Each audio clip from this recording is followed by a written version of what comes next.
حرام اور حلال چیز پر کوئی لیبل نہیں لگا ہوتا، ان میں جو چیز فرق کرواتی ہے وہ ہے خوف خدا۔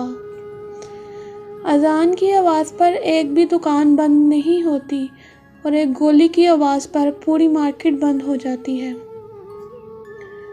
موت کا خوف ہے لیکن جس کے ہاتھ میں موت ہے اس کا ڈر نہیں۔ افسوس جس مذہب میں عورت کی آواز تک کا پردہ ہے، اس مذہب کی جوان لڑکیاں ٹک ٹاک پر ناچ رہی ہیں۔ تم لوگ ایگو کو لے کر بیٹھے ہو اور وہاں حضرت محمد صلی اللہ علیہ وآلہ وسلم نے فرمایا تھا، اگر جھک جانے سے تمہاری عزت کم ہو جائے تو خدا کی قسم قیامت والے دن مجھ سے لے لینا۔ ٹوٹنے والی چیزوں میں اعتماد تیسرے نمبر پر آ گیا، شیشہ دوسرے، جبکہ دل اب بھی پہلے نمبر پر موجود ہے۔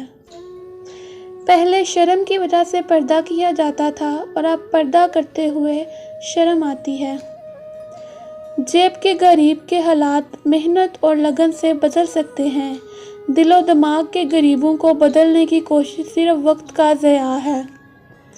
رشتہ ڈھونڈتے وقت لڑکے کی ماں اور بہن وغیرہ کی سب سے بڑی ڈیمانڈ یہ ہوتی ہے کہ لڑکی زیادہ تیز نہ ہو۔ شاید اس لیے ہم نسل در نسل بے وقوف بچے ہی پیدا کیے جا رہے ہیں۔ میں نے لوگوں کو مذہب کے لیے لڑتے دیکھا ہے، لوگوں کو مذہب کے لیے حمایت کرتے دیکھا ہے، لوگوں کو مذہب کے لیے مخالفت کرتے دیکھا ہے، یہاں تک کہ لوگوں کو مذہب کے لیے مرتے دیکھا ہے، لیکن لوگوں کو مذہب کے مطابق زندگی گزارتے نہیں دیکھا۔ فاتحہ لوگوں کے مرنے پر نہیں، احساس کے مرنے پر پڑھنی چاہیے، کیونکہ لوگ مر جائیں تو صبر آ جاتا ہے، مگر احساس مر جائے تو معاشرہ مر جاتا ہے۔ زندگی کا اپنا ہی رنگ ہے، دکھ والی رات سویا نہیں جاتا اور خوشی والی رات سونے نہیں دیتی۔ ہم لوگ بھی عجیب ہیں، ثواب کی خاطر مرے ہوئے انسان کو کندھا ضرور دیتے ہیں، مگر زندہ انسان کا سہارا بننے سے کتراتے ہیں۔ پہلے کپڑے سستے مل جاتے تھے مگر جسموں کو بخوبی ڈھک لیتے تھے، اب کپڑے جتنے مہنگے ہو گئے ہیں بدن اتنے ہی ننگے ہو گئے ہیں۔ اگر آپ کی قمیض میں پوند لگا ہو تو آپ غریب ہیں، لیکن اگر آپ کی جینز گھٹنوں سے پھٹی ہو تو امیر۔ آپ کو خراب اردو آتی ہے تو آپ تعلیم یافتہ ہیں، مگر خراب انگلش آتی ہے تو آپ جاہل ہیں۔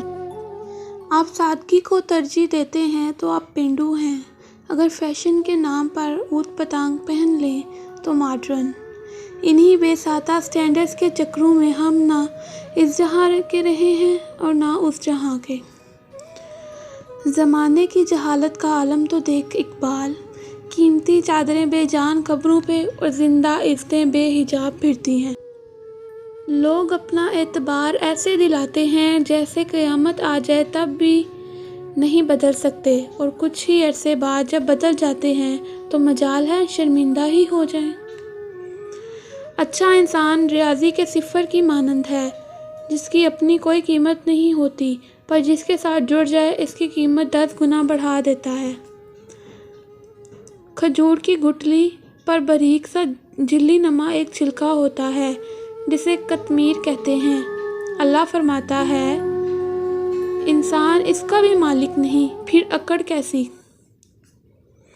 جب آدمی اپنی غلطیوں کا خود وکیل ہو اور دوسروں کی کوتاہیوں کا خود جج ہو تو پھر فیصلے فاصلوں کو جنم دیتے ہیں۔ حق حق ہی رہتا ہے چاہے اس کے ماننے والے دو چار ہی دنیا میں رہ جائیں، اور باطل باطل ہی رہتا ہے چاہے ساری دنیا اس کا دم کیوں نہ بھرنے لگ جائے۔